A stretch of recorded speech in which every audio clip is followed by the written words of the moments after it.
This is the first lesson about poetry. Just a little introduction. Don't freak out. Poetry doesn't have to be miserable. In this lesson, we're going to start defining different forms of poetry, specifically rhyming and free verse poetry. But before we do that, let's just kind of talk about what makes a poem.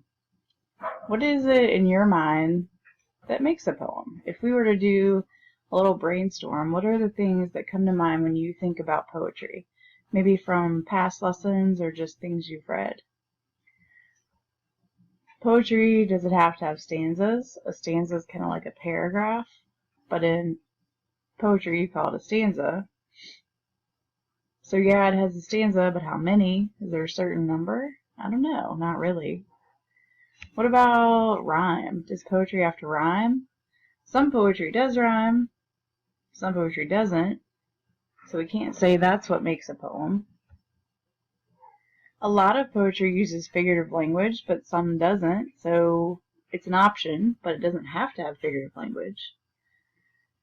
A lot of people would tell you it has to be about something, maybe nature, like a haiku, or love, or death, or something really intense. It doesn't have to be. One time I wrote a poem about the smell of a stinky paper mill in South Carolina, because that's what I was experiencing on a vacation. It could be about anything, really. So does it have to include a lot of feelings? Is it going to be like one of those lessons where we all start crying? Nah, probably not.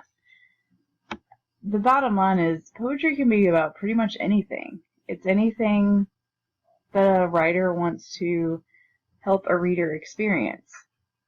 The one thing it really should do is create some sort of image or memory or feeling for the person who's reading it. That's what you need to put on your circle map. It needs to create some sort of experience and evoke some sort of reaction in the reader. If it does that, it's probably poetry. So it's written in stanzas, it creates an image, memory, or feeling, and it evokes a reaction from the reader, whether that's happiness or sadness or disgust or irritation or confusion. It's on purpose trying to get a reaction. The big deal about poetry is there should be no useless words. Every single word should count. Every punctuation counts. A writer doesn't do anything accidentally in poetry. This poem is called How to Eat a Poem, which metaphorically means basically how to read poetry. I just thought I would share it with you. How to Eat a Poem by Eve Merriam. Don't be polite. Bite in.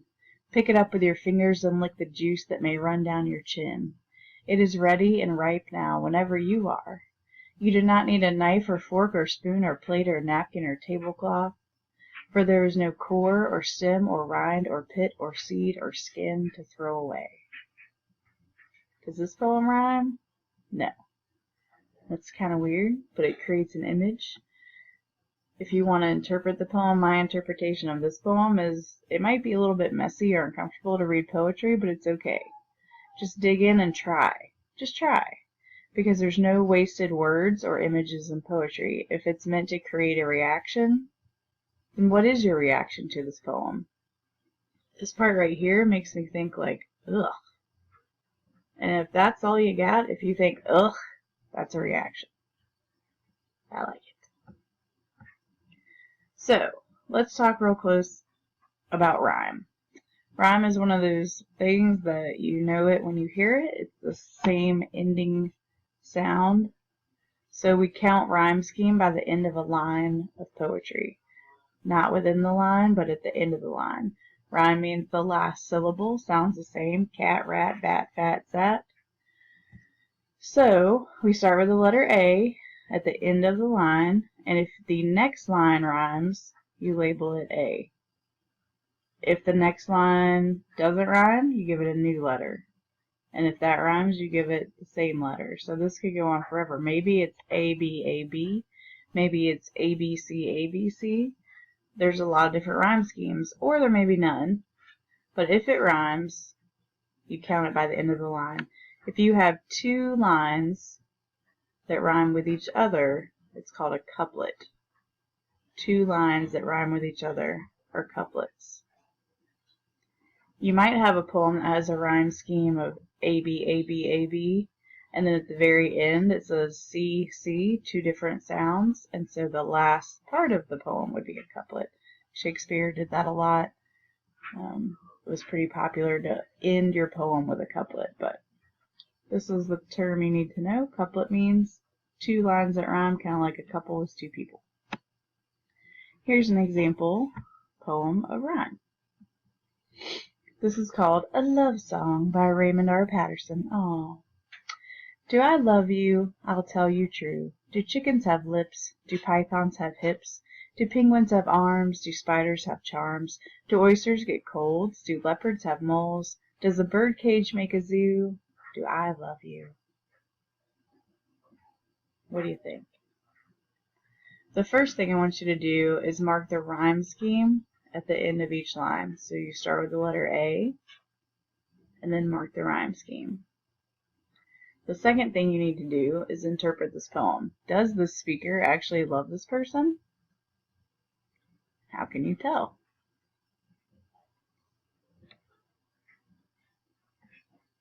This is another example of a rhyming poem. It's going to look a lot different.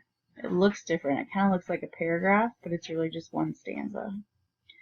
Deer Hunt by Judson Jerome. Because the warden is a cousin, my mountain friends hunt in summer when the deer cherish each rattler-ridden spring, and I have waited hours by a pool in fear that manhood would require that I shoot, or that the steady drip of the hill would dull my ear to a snake whispering near a log I sat upon, and listen to the yelping cheer of dogs and men resounding ridge to ridge. I flinched at every lonely rifle crack, my knuckles whitening, where I gripped the edge of age and clung like retching, sinking back, then gripping once again the monstrous gun, since I, to be a man, had taken one. What I want you to try to do with this is mark the rhyme scheme and then show your teacher. So you still start with the letter A, and it may not sound like it when you read it like this, but if you look at the end of the lines, it does have a rhyme scheme. So mark the rhyme scheme, and then look at the last two lines. What type of rhyme is this? What is the term for this type of rhyme? Sometimes poetry doesn't rhyme at all. It could be free verse poetry, which means it has no set rhyme scheme. And not only that, but it would have no set rhythm. Sometimes a poem has a rhythm, and which means it's not free verse. So free verse is just kind of wide open and anything goes. Some people think it's easier. I think to do it well, it's actually harder because without rules, you don't want to just sound like random paragraph. This is a free verse poem called Absolutes by Gustav Kaiser. Black on white, crow in snow hunched, wet lump, on brittle branch remembering warmth, remembering corn, miserable as life is, black on white. Very different. Just remember that free verse poetry has no distinct pattern. If you notice a pattern, not free verse. It's got to be something else. So, lesson 1, poetry and your reflection questions. I need you just to think and come up with an answer to these questions and be able to discuss it with your teacher. Which type of poetry do you think would be easier to create, rhyming or free verse poetry? Which do you think would be easier? Obviously say why. Justify your answer. Come up with an answer that shows you're thinking about the types of poetry.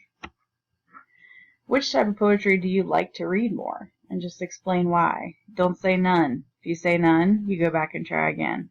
But which one appeals to you more? Which one, and even look at the examples that I gave you, which one do you like more? So once you've answered these reflection questions, come see your teacher, talk to her, and then move on to the next lesson.